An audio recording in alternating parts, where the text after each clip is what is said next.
आपको बता दें इस रोहिंग्याओं को यहाँ स्पेशली लाया गया बांग्लादेश से क्रॉस करके। आप ये समझ लिए 10,000 किलोमीटर की यात्रा करके वो जम्मू तक पहुँच जाते हैं, चेन्नई तक पहुँच जाते हैं और वायनाड मुल्लापुरम में पहुँच जाते हैं केरल पे। परंतु वहीं से 15 किलोमीटर पाकिस्तान की ओर नहीं जा पाते, कश्मीर से 15 किलोमीटर चाइना पे नहीं जा पाते हैं। ताजुब ये देखिए, ये लोग गिरफ्तार हुए हैं। इनके बारे में बता दें कि ये लोग मणिपुर के जो कांड हुआ है और जो वहाँ विस्फोट हुए हैं, अभी कुछ दिन पहले भी हुए हैं, तो उन्होंने डायरेक्ट सुरक्षा बल पे से फायरिंग की। से ज़्यादा अच्छे अग्नास्त्र जब वो लोग पकड़े गए तो उसमें मेन जफ़र आलम था।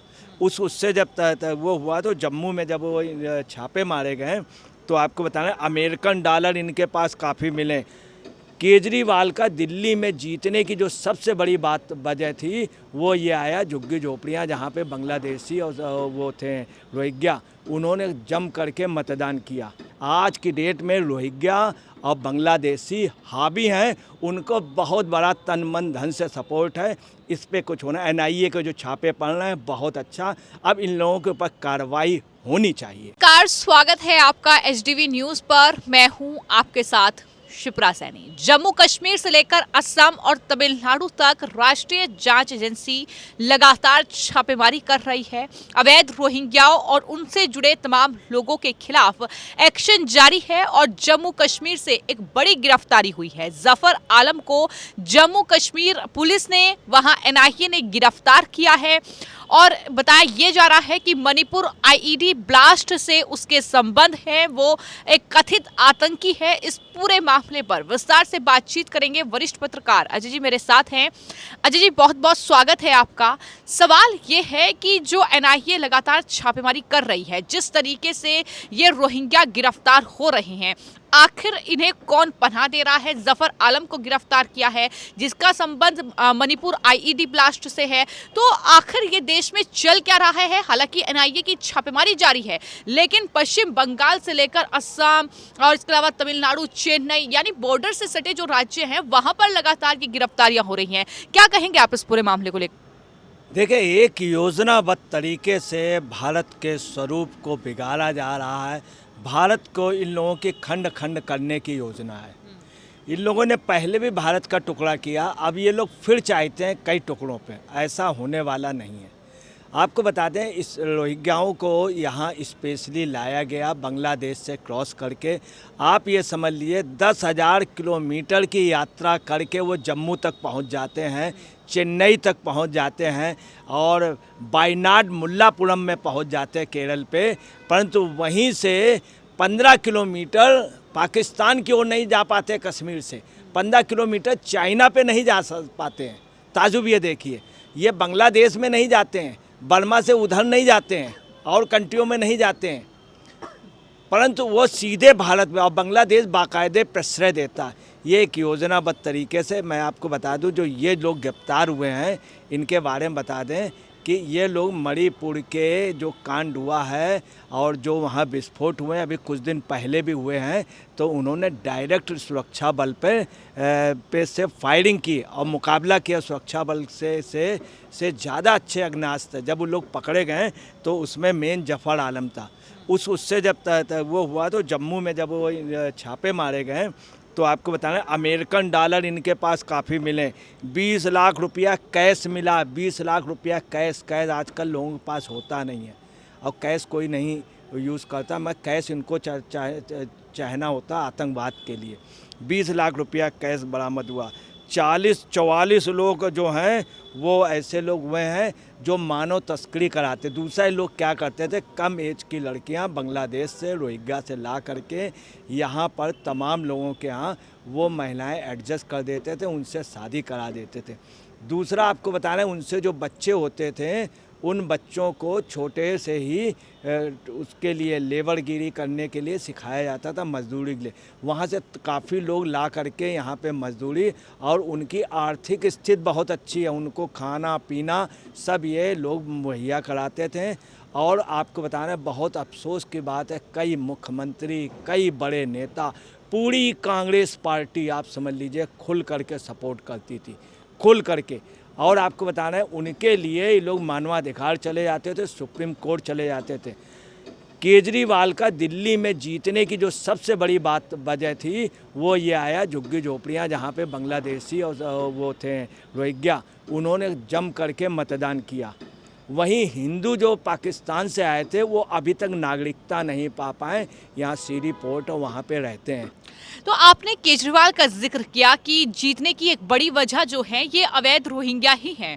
सवाल यही है कि अगर पश्चिम बंगाल से ये लगातार घुसपैठ कर रहे हैं, क्या पश्चिम बंगाल में ममता बनर्जी की सरकार है? क्या आपको भी यही लगता है कि पश्चिम बंगाल में ममता सरकार इन्हें बसा रही है वोट बैंक के लिए?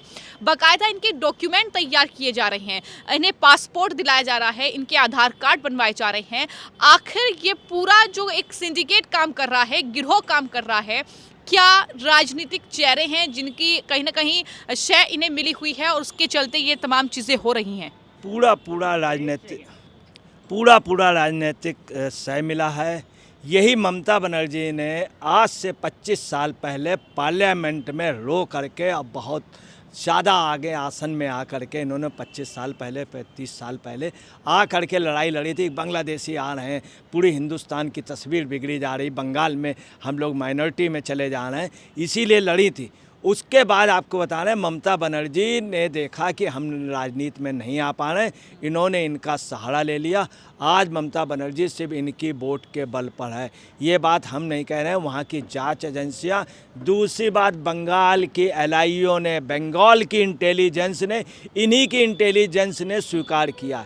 अभी एक आईएएस इनके यहाँ से टर्मिनेट हो गया था, उसने भी स्वीकार किया। वहाँ की पुलिस की रिपोर्ट में बहुत साफ है कि बांग्लादेशी खुल करके। दूसरी मैं असम में बता रहा हूँ, अभी एनआरसी का जब हुआ तो वहाँ पे जब रजिस्टर बना मतदार उसका नागरिकता पहचान का, तो आपको बताना है स्वयं हल्दर जी ने स्वीकार किया कि उसमें जानबूझ करके ममता बनर्जी और कई बांग्लादेशी सपोर्टर, कांग्रेस के सपोर्टर, उन्होंने गलत डाटाज दे दिया, गलत डाटाज करके, ताकि ऐसा ना हो पाए, ये बाहर ना जा पाए। अब मैं आपको बता दे रहा हूँ कि कितनी बड़ी ये प्लानिंग हो रही है। अभी सुप्रीम कोर्ट में 11 तारीख को यही कांग्रेस के नेताओं ने मिल करके फर्जी पत्रकार बना करके मल्टी मीडिया पत्रकार, स्वतंत्र मल्टी मीडिया पत्रकार और अंतर्राष्ट्रीय विकास पेशेवर 42 सूर की ओर से एक याचिका दायर की गई पिटीशन।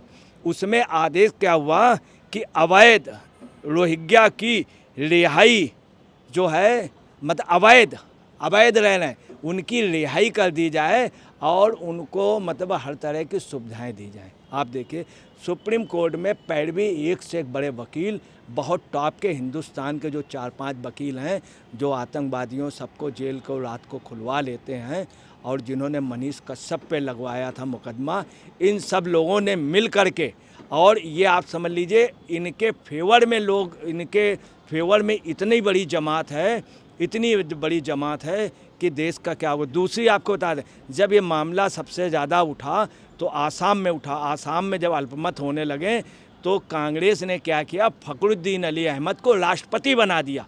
कांग्रेस ने फखरुद्दीन अली अहमद को प्रेसिडेंट बना दिया। उनके मरने के बाद उनकी वाइफ को वहाँ पे मिनिस्टर बनाया, चीफ मिनिस्टर बनाया, फिर अनवरा तैमूर को बनाया। मतलब टोटल बांग्लादेशियों को खोल कर के प्रश्रय कांग्रेस का आज की डेट में ये पोजीशन हो गई है। पूरी ज्योग्राफी बदल गई। मैं आपको बता रहा हूँ, राजस्थान में गहलोत जी ने क्या किया कि वहाँ पे आश्वासन दिया बाकायदे, जितना बॉर्डर का है, बीकानेर, जैसलमेर, बाड़मेर, इन सब जगह बांग्लादेशी और रोहिंग्या के मुस्लिम छा गए और उनको बसाया गया, उनको प्रोटेक्शन आज की डेट में है कि वो तन मन धन से जुटे हैं। सुबह से उठ के शाम तक गहलोत जी का प्रचार करते, कांग्रेस का प्रचार करते। यहाँ पर आप अशोक गहलोत का जिक्र कर रहे हैं, ममता बनर्जी का जिक्र कर रहे हैं। सवाल ये भी उठता है कि जब जो सीमा से सटे राज्य हैं भारत के, जब वहाँ पर बॉर्डर सिक्योरिटी फोर्सेस की तैनाती बढ़ाई जाती है, जब ये सरकार की ओर से फैसला लिया जाता है कि बॉर्डर सिक्योरिटी फोर्सेस का दायरा बढ़ाया जाएगा, तो इन लोगों को तकलीफ होती है। क्या तकलीफ की वजह यही है कि रोहिंग्याओं पर एक्शन हो रहा है, क्योंकि ना सिर्फ ये जम्मू से एक जफर आलम को गिरफ्तार किया गया है, हमने देखा है कि यूपी में और खासतौर पर असम में जो हिमंता बिस्वा शर्मा है, ये दो मुख्यमंत्री लगातार रोहिंग्याओं के खिलाफ जो है जांच एजेंसियों को निर्देश दे रहे हैं कि एक्शन लिया जाए। देखिए, हम आपको बता रहे हैं कि सोनेवाल जी और ख़ास तौर से हेमंत बिस्वा शर्मा जी और त्रिपुरा के चीफ मिनिस्टर, इन सब लोगों ने, इसके पहले भृगु कुमार फुकन, प्रफुल्ल महंता, असम गण परिषद के तमाम लोगों ने जो एंटी कांग्रेस थे, उन्होंने आंदोलन किया। आंसू का गठन इसी में हुआ। उसमें आप समझ लीजिए ये पोजीशन हो गई कि राजीव गांधी की बहुत बेइज्जती की गई मंच से, और उनके उस समय गृह मंत्री बूटा सिंह को उतार दिया गया बेइज्जत करके कि एक किसी राज्य के मुख्यमंत्री से तुम कैसे बात करते हो। ये बात भृगु कुमार फुकन गृह मंत्री ने कही थी बूटा सिंह से, और उतार दिया। मतलब वहाँ की पब्लिक ने हरा दिया। उसके बावजूद भी ये लोग नहीं सुधरे, और जनमत जो था इनके अगेंस्ट में था बांग्लादेश, मगर ये लोग सपोर्ट कर रहे हैं। वहाँ कोई भी कुछ भी शक्ति होती, ममता बनर्जी, ये सारे लोग हो जाते, इसमें कोई शक नहीं। हेमंत बिस्वा शर्मा ने कार्य किया। मैं आपको एक चीज़ और बताते हैं, लिटिन में 70,000 बांग्लादेश रोहिंग्या के लोग हैदराबाद, जम्मू, दिल्ली, इन जगह 4 जगह 70,000 लोग हैं। इनको खाना पीना दिया जा रहा है, इतना बढ़िया रहने का, खाने पीने का सारी सुविधाएं इन लोगों को दी जा रही। उसके अलावा आपको बता रहे हैं कि अकेले 5 लाख लोग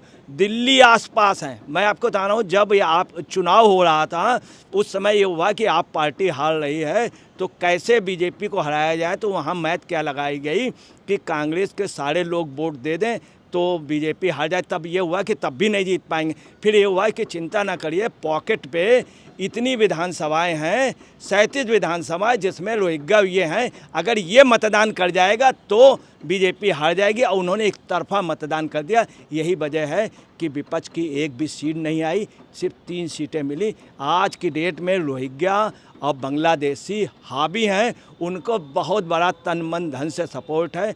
इस पे कुछ होना, NIA के जो छापे पड़ रहे हैं बहुत अच्छा, अब इन लोगों के ऊपर कार्रवाई होनी चाहिए।